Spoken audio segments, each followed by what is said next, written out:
Hello hello hello বন্ধুরা, আজকে তোমাদের সাথে আমি একটা নিউ রেসিপি নিয়ে চলে এসেছি। তো চলো সেটাই তোমাদের সাথে শেয়ার করবো। তো ফার্স্টে দেখো পনিরগুলো আমি টুকরো টুকরো করে কেটে নেবার পর টক দই, আদা লঙ্কা বাটা, রসুন বাটা, জিরে গুঁড়ো, ধনে গুঁড়ো, হলুদ, লাল লঙ্কা, তারপর গোলমরিচের গুঁড়ো, টমেটো সস আর হচ্ছে কালার মির্চি।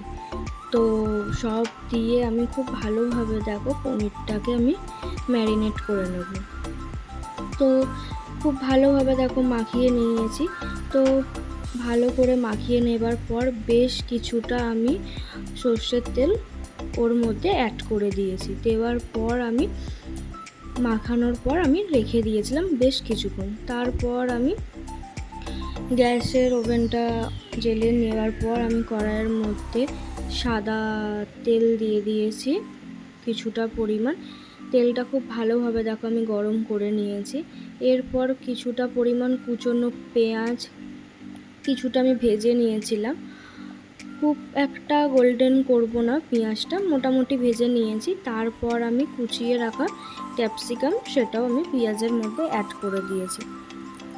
তো সেটাও আমি ভালোভাবে ভেজে নিয়েছি। তো খুব বেশি গোল্ডেন করব না। তো দেখো মোটামুটি আমি ভেজে নিয়েছি, আমার ভাজা অলরেডি হয়ে যায়। তারপর ওই ম্যারিনেট করা পনিরটা পেঁয়াজ আর ক্যাপসিকামের মধ্যে আমি অ্যাড করে নিলাম।